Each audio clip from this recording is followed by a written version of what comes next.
한 도시에 두 사람이 살고 있었습니다.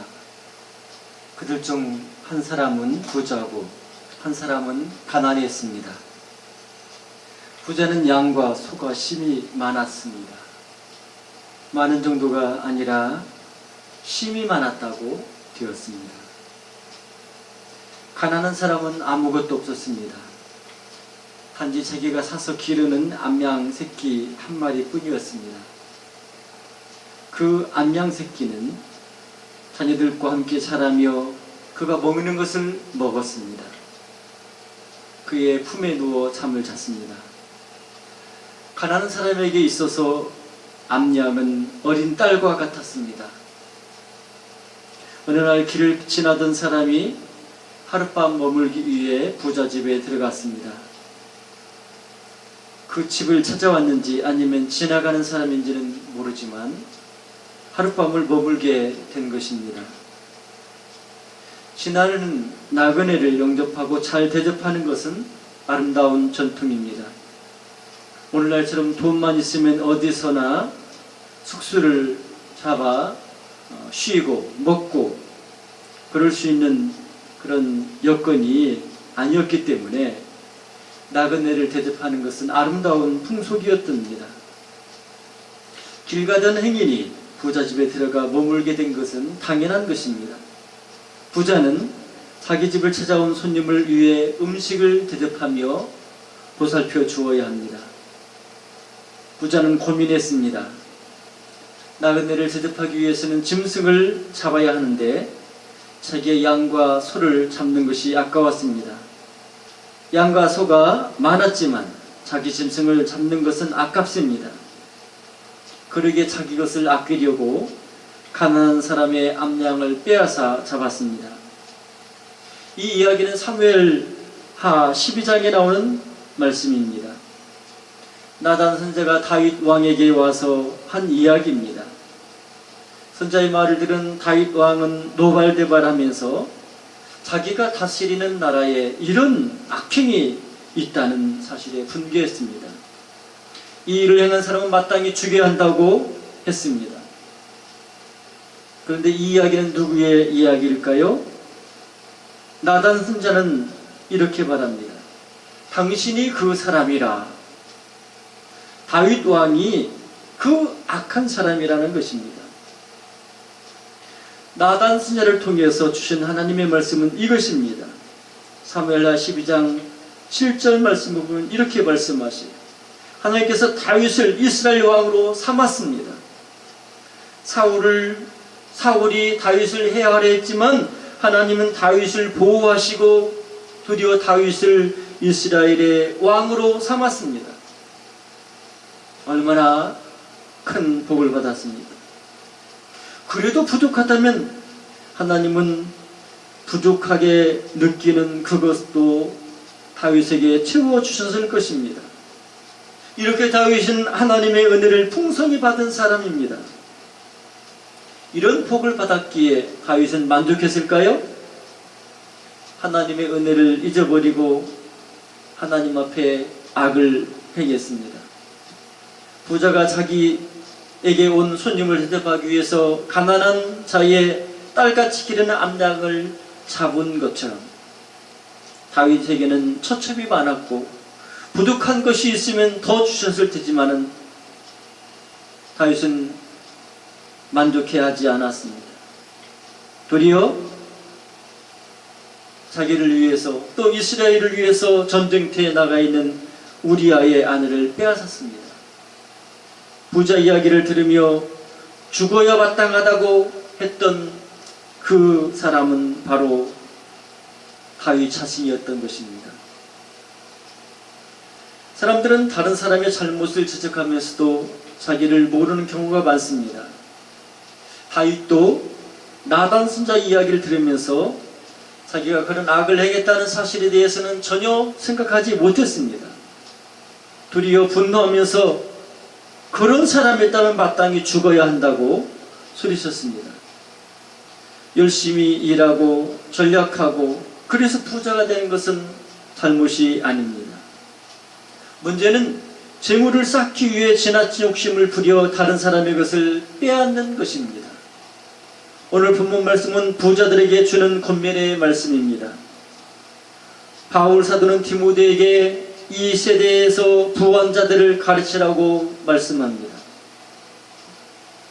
부한 자들에게만 주는 교훈일까요? 일반적으로 부자들이 빠지기 쉬운 그런 일에 대해서 교훈하는 말씀이지만 다른 사람들도, 이러한 유혹에 빠지기 쉬운 다른 사람들도 이 말씀이 필요합니다. 그러므로 이 말씀은 단지 재물이 많은 부자들에게만이 아니라 물질 때문에 죄에 빠질 그런 위험이 있는 모든 사람들에게 주시는 교훈의 말씀입니다. 그러면 오늘 본문에서 바울과 디모데를 통해 주신 말씀이 무엇일까요? 오늘 본문 디모데전서 6장 17절 말씀을 읽어보겠습니다. 내가 이 세대에서 부한 자들을 명하여 마음을 높이지 말고 정함이 없는 재물에 소망을 두지 말고 오직 우리에게 모든 것을 후해 주사 누리게 하시는 하나님께 두며, 바울 사도가 디모데에게 목회의 지침을 줍니다. 바울 사도는 목회자인 디모데에게 부한 자들을 가르치라고 권면했습니다. 디모데는 교회에서 목회를 하고 있습니다. 목회가 무엇인가요? 목회는 성도들을 가르치고 훈련하는 것입니다. 그들 중에 부한 자들도 있습니다. 교회는 남녀노소 빈부귀천 없이 누구든지 다 모여있는 것입니다. 디모데가 돌보는 교회에도 부자들이 있었을 것입니다. 그렇기 때문에 이 부자들, 또 물질로 말미암아서 잘못되어지고 시험에 빠질 수 있는 그런 사람들을 향해서 하나님의 말씀으로 권면하라고 한 것입니다. 오늘 본문에서 사도 바울이 부자들을 권면하라고 한 이유가 무엇일까요? 부자들에게 교훈하라고 하는 말은 일반적인 말씀을 전하라는 의미는 아닐 것입니다. 누구나 이렇게 일반적으로 경험하는 그런 일들이라고 한다면 부한 자들을 권면하라고 말할 필요는 없을 것입니다. 그렇지만 재물을 가지고 있고 그것을 바르게 사용하지 못하는 상황을 고려해서 믿음의 사람으로서 바른 모습이 무엇인지를 가르쳐야 된다는 사실들을 교훈하고 있는 것입니다. 개인주의 사고가 가득한 세상에 살고 있기 때문에 예수님을 믿는 성도라 할지라도 바른 물질관을 가지지 못하면 잘못 사용하고 그것이 하나님 앞에 죄를 범할 수 있기 때문에 물질을 가지고 있는 사람이 어떻게 믿음의 삶을 살아야 되는지를 교훈한 것입니다. 오늘날은 어떻습니까? 교회 안에 부한 자들이 있습니다. 이런 성도들에게 목회자들은 어떻게 가르칠까요? 부한 자들이 자기의 물질을 바르게 사용하도록 가르치고 있을까요? 잘하는 목회자도 있지만 그렇지 못한 경우가 많이 있습니다. 부한 자들에게 하나님의 말씀을 바르게 전하는 것이 쉽지 않아요. 단순히 하나님께서 주신 복을 받았으니까 소득의 11조를 드리십시오, 감사하십시오, 이런 가르침을 베풀기는 하지요. 정작 예수님 믿는 성도들이 어떻게 사역을 해야 하는지 관심이 없을 뿐 아니라 그렇게 말하는 것을 부담스러워합니다. 물질을 어떻게 사용해야 되는지 별로 언급하지 않습니다. 부담을 느끼고 또 그것이 부한 자들의 마음을 상하게 해서 시험에 들고 교회를 떠날까 두려워하는 것입니다. 11조를 드리고 특별한 금을 드리는 그런 것 자체만으로 잘했다고, 믿음이 좋다고 이렇게 칭찬하고 있지는 않은지 돌아봐야 합니다. 성도로서의 의무를 수행하게만 하면은 물질을 잘 사용했다고 생각하면 안 됩니다. 11조를 하고 헌금을 하면 아무 문제가 없는 것이 아니기 때문이에요. 세상에서는 그게 통할 수 있습니다. 법이 요구한 규정을 충족시키면은 당당할 수 있잖아요. 법을 어기지 않았는데 어떤 사람이 나서서 비판하거나 잘못이라고 말할 수가 없습니다. 그래서 법을 교묘히 이용하기도 합니다. 악한 일이고 부정한 일인데 법망을 교묘히 빠져나가면 형사적인 처벌을 받지 않습니다. 정황상 범죄가 틀림없고 그것 때문에 피해를 보는 사람이 있지만 무죄 판결을 받는 경우들도 있어요. 그렇지만 성도들에게 있어서는 그럴 수 없습니다. 11조를 하거나 특별헌금을 하는 것만으로 온전한 믿음의 사람이라고 말할 수 없어요. 기본적으로 수행해야 될 부분 하는 것 당연하죠. 잘한 것입니다. 그렇지만은 그것만이 아니라 하나님께서 우리에게 주신 것은 다 하나님이 주신 거예요. 하나님께서 우리에게 청지기로서 맡아 관리하라고 주신 것이기 때문에 그것을 하나님의 뜻을 따라서 바르게 사용해야 된다는 것입니다. 기본적인 의무를 수행하는 것 자체에 중요하지만 그것을 했기 때문에 다른 모든 것에 면책되어서 아무렇게나 잘못되게 해서는 안 된다는 것을 말하고 있는 것입니다. 그러면 교회는 오늘날 부자들 아니 성도들 향해 어떻게 가르쳐야 할까요? 부자들을 향하여 11조를 하고 복받는 것만 강조하는 것이 아니라 물질을 어떠한 자세로 대해야 되는지를 가르쳐야 됩니다. 오늘 본문 디모데전서 6장 17절 말씀을 읽어보겠습니다.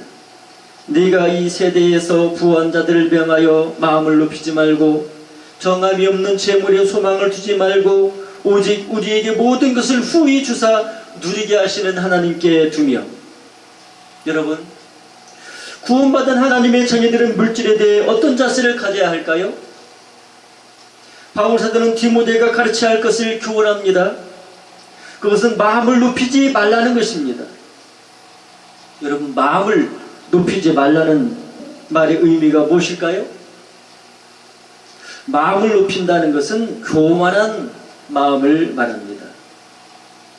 부자들은요, 교만한 마음이 생기기 쉽습니다. 부한 자들을 권면하라고 하면서 첫 번째로 마음을 높이지 말라고 권면하는 이 말씀을 통해서 우리가 알 수 있어요. 우리는 물질 만능 시대를 살아가고 있습니다. 돈이미 못하는 것이 없습니다. 돈으로 원하는 물건을 사고 사람을 고용할 수 있습니다. 돈이 필요한 사람들은 돈을 벌기 위해 누군가를 위해 일합니다. 자본을 가진 사람의 눈치를 보아야 합니다. 국가적으로도 마찬가지입니다. 미국의 경제 문제로 세계를 흔들고 있는 현 상황을 보게 됩니다. 돈이 권력이고 모든 것입니다. 그러니 부자는 자기도 모르게 교만해지기 쉽습니다. 이렇게 교만한 마음이 생기면 자기를 과대평가하고 다른 사람을 존중하지 않습니다. 갑자기 부자가 된 졸부들은 이런 모습을 더 심하게 드러냅니다. 친구나 이웃을 대할 때, 심지어는 자기 형제나 부모에게도 오만한 마음을 드러냅니다. 돈으로 다른 사람을 움직이고 자기에게 굴종하는 모습을 보면서 자신을 과대평가합니다. 자기가 대단한 존재라고 착각해서 다른 사람을 깔보고 하나님 앞에서조차도 교만한 마음을 갖습니다. 이런 사람들의 마음은 무엇에 관심이 있을까요? 돈이나 물질의 힘을 알기에 그들의 관심은 물질을 향해 있습니다. 재물을 취하고 재산을 불리는 일에 모든 관심을 기울입니다. 다른 사람의 재물을 빼앗는 일에도 거침없습니다. 돈이면 다인 세상을 경험했습니다. 그러기에 부자가 되고 돈을 모으는 것이 죄이라고 생각하는 거예요. 돈이 우상이 된 것입니다. 돈을 사랑함이 일만하게 뿌리인데 재물에 소망을 두고 살게 되는 것입니다. 재물에 소망을 두기 때문에 그 재물이 우상이 된 것입니다. 돈을 위해서라면 무엇이든지 할 수 있습니다. 잘못이냐 아니냐 문제가 아닙니다. 다른 사람에게 피해를 주느냐 아니냐의 문제도 아닙니다. 하나님께서 기뻐하시는지 아닌지도 관심이 없습니다. 자기에게 힘이 되는 물질을 얻을 수 있다면 모든 것이 가능한 거예요. 재물에 대한 욕심은 결국 믿음에서 멀어지고 우상인 물질을 얻다가 마지막에 심판을 당하는 것입니다. 바울 사도는 예수를 믿는 성도들에게 가르쳐야 할 것이 무엇인지 말합니다. 먼저 마음을 높이지 말라고 말합니다. 부한 자들의 마음이 교만해지기 쉽기 때문에 마음을 높이지 말라고 가르치고 있습니다. 또 정함이 없는 재물에 소망을 두지 말라고 합니다. 정함이 없다는 것은 불확실한 사실들을 말합니다. 재물은 한번 소유했다고 영원히 내 것이 아니에요. 재물은 있다가도 없어지고 없을지라도 또 생길 수 있는 것입니다. 이 가변적인 것에 소망을 두는 것은 어리석은 일입니다. 그러므로 물질에 소망을 두어서는 안 됩니다. 도리어 성도들은 소망을 하나님께 두어야 된다고 교훈합니다. 왜냐하면 하나님께서 모든 물질의 주인이시기 때문입니다. 하나님은 우리에게 주시기도 하시고 취하기도 하십니다. 그러기에 물질의 소망을 두는 것은 어리석은 것이고, 우리는 하나님을 믿는 성도들은 하나님 앞에 소망을 두어야 합니다. 하나님께 소망을 두는 사람은 실망하지 않습니다. 하나님께 소망을 두는 사람은 하나님께서 필요한 것 주시고 먹이시고 입혀주시고 후히 주시기 때문입니다. 그러므로 재물이 있다고 교만한 마음을 가져서는 안 됩니다. 재물에 소망을 두지 않아야 합니다. 우리가 가져야 될 소망이 있습니다. 후히 주사 누리게 하시는 하나님께 소망을 두라고 말합니다. 성도들은 하나님께 소망을 두어야 합니다. 우리를 구원하실 뿐 아니라 우리 인생의 주인이 되셔서 우리에게 필요한 것을 주시고 후히 주시는 하나님이시기 때문에 하나님께 소망을 가져야 됩니다. 바울 사도는 예수님을 믿는 부한자들이 어떠해야 하는지를 설명합니다. 오늘 본문 디모데전서 6장 18절 말씀을 함께 읽어보겠습니다. 선을 행하고 선한 사업을 많이 하고 나누어주기를 좋아하며 너그러운 자가 되게 하라. 여러분, 예수님을 믿는 부한 성도들이 어떻게 해야 할까요? 바울 사도는 성도들에게 선을 행하라고 합니다. 선한 사업을 많이 하고 나눠주기를 좋아해야 한다고 말합니다. 다른 사람에게 너그러운 사람이 되어야 한다고 합니다. 그렇습니다. 예수님 믿는 사람은 하나님의 자녀입니다. 하나님의 백성이고 하나님의 자녀이기 때문에 하나님을 닮아야 돼요. 우리가 닮아야 될 하나님 어떤 분이신가요? 우리 하나님은 선하신 분이십니다. 하나님에는 어두움이 전혀 없어요. 온전히 선하신 분이에요. 그러므로 예수님 믿어 하나님의 자녀가 된 우리 성도들은 하나님의 선하심을 닮아야 돼요. 그래서 선한 사업을 많이 해야 됩니다. 나눠주기를 좋아해야 합니다. 여러분, 예수님을 믿고 구원을 받았습니까? 그렇다면 여러분은 하나님의 자녀입니다. 그러므로 이제부터 하나님을 본받아야 하고 하나님의 자녀로 살아야 합니다. 하나님이 선하신 분이기 때문에 하나님의 선하심을 닮아야 합니다. 예수님을 믿지 않는 세상 사람들도 양심이 있고 윤리와 도덕이 있어서 바르게 살고 선한 삶을 살려고 노력합니다. 그렇지만 하나님의 자녀인 우리는 어떻게 해야 할까요? 하나님을 믿음으로 선을 행하고 선한 일에 열심을 내야 합니다. 우리나라에도 이런 분들이 있었습니다. 독립운동을 한 이회영 선생님은 양반 가문에서 태어났습니다. 재력도 대단히 많은 집이었다고 합니다. 그는 상동교회에 다니는 신앙인이었습니다. 이회영 선생님은 조선이 멸망하더라도 아무 염려 없이 잘 먹고 잘 살 수 있는 그런 환경을 가지고 있었습니다. 하지만 이회영 선생님은 자기 혼자 안일한 삶을 살려고 하지 않았습니다. 하나님의 말씀을 따라 믿음의 삶을 살았습니다. 이회영 선생님은 전덕기, 김진호, 이용태, 이동영 선생들과 함께 신민회를 만들었습니다. 조상들이 자기에게 물려준 재산을 팔아서 평양의 재성학교와 정주의 오산학교를 세워서 민족의식을 고취하고 독립운동을 하는 학생들을 길러냈습니다. 많은 사람들이 자기의 안위를 생각하는데도 이회영 선생과 그의 형제들은 하나님을 믿는 신앙으로 선한 일을 위해서 그 모든 것을 사용했습니다. 선한 사업을 많이 했습니다. 이런 희생과 수고가 있었기에 우리 민족이 독립을 얻게 된 것입니다. 하나님을 믿는 신앙인들은 자기만 위해서 살아서는 안 됩니다. 먼저 하나님을 사랑하고 하나님의 뜻을 따르기 위해 힘써야 합니다. 자기보다 다른 사람을 사랑하고 섬겨야 됩니다. 인간적으로 보아서는 어리석어 보이고 미련하게 보일 수 있습니다. 하지만 하나님을 믿는 성도이기에 하나님께서 기뻐하는 믿음의 삶을 살아야 됩니다. 자기 유익보다 믿음으로 국가와 민족을 위해서 또 다른 사람을 위해서 영혼을 구원하기 위해서 일하는 이런 선한 일을 해야 합니다. 예수님 믿는 사람들은 왜 이런 삶을 살아야 할까요? 예수님을 믿기 때문에 더 어려운 일들을 만날 수도 있습니다. 그렇지만 하나님을 믿는 성도라면은 하나님의 말씀을 따라서 살아야 되는 거예요. 하나님의 선한 분이시기 때문에 하나님을 따르고 믿음을 따르고 하나님이 기뻐하는 일을 위해서 살아가야 됩니다. 이렇게 선한 일에 힘쓰고 선한 사업을 하고 자기를 들여서 하나님과 교회와 나라와 민족을 위해 헌신하는 것이 그리스도인의 삶인 것입니다. 이런 믿음의 삶을 살아갈 때 하나님은 성도들에게 어떻게 하실까요? 오늘 보면 디모데전서 6장 19절 말씀에 보면 이렇게 말씀하십니다. 이것은 장래에 자기를 위하여 좋은 틀을 쌓아 참된 생명을 취하는 것이니라. 성도들이 믿음의 삶을 살아갈 때 세상 사람의 기준으로는 어리석게 보이고 미련하게 보이고 망하는 길처럼 보일 수 있습니다. 편하고 좋은 길이 있는데 왜 그렇게 하면 자기에게 손해가 될 텐데 왜 그렇게 할까? 세상의 관점으로 보면 너무 이상하고 참 어리석은 일인 것이지요. 하지만 이러한 믿음의 길은 자기를 위해 좋은 터를 쌓는 거예요.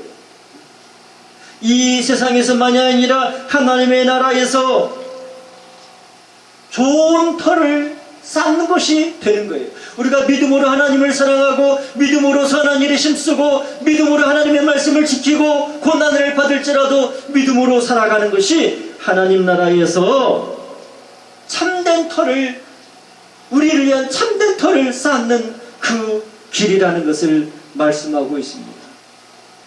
세상 사람들의 안목으로 바라보았을 때에는 예수 믿는 성도들을 이해하지 못할 수 있습니다. 하나님의 말씀을 따라 살아가는 그리스도인의 삶이 어리석어 보이고 미련하게 보일 수 있습니다. 하나님께서 그 모든 것을 아시고 심판한다는 사실을 모르기 때문입니다. 그렇지만 그리스도인이 이러한 믿음의 삶을 사는 이유가 있습니다. 그것은 하나님의 뜻이고 하나님의 말씀이기 때문입니다. 또 그렇게 믿음으로 살면 좋은 터를, 영원한 하늘나라에 우리를 위한 좋은 터를 쌓는 것이기 때문입니다. 생명을 취하는 것이기 때문입니다. 그러므로 하나님은 성도들에게 마음을 높이지 말라고 합니다. 재물에 소망을 두지 말라고 합니다. 필요한 것을 후히 주시고 꾸짖지 않으냐 하시는 하나님께 소망을 가지라고 하십니다. 또 선을 행하고 선을 많이 하라고 가르칩니다. 나눠주기를 좋아하고 너그러운 자가 되라고 합니다. 그렇게 하는 것이 손해보고 어리석어 보입니다. 그렇지만 그것이 아름다운 일입니다. 그것이 자기를 위해 하늘나라에 좋은 터를 쌓는 것이고 생명을 얻는 길입니다. 여러분, 우리는 하나님을 믿고 섬기는 자녀들입니다. 그러기에 우리는 하나님의 뜻을 구하고 하나님의 말씀을 순종해야 합니다. 육신의 정욕과 안목의 정욕과 이생의 사랑을 해서는 안 됩니다. 그 모든 것은 하나님 아버지께로부터 온 것이 아니에요. 세상의 것이에요. 세상의 정욕이에요. 그러므로 저와 여러분은 하나님을 본받아 믿음의 삶을 살아야 됩니다. 장래의 좋은 틀을 쌓는 믿음의 삶을 살아가는 저와 여러분이 되시기를 주 예수님의 이름으로 축원합니다. 아멘.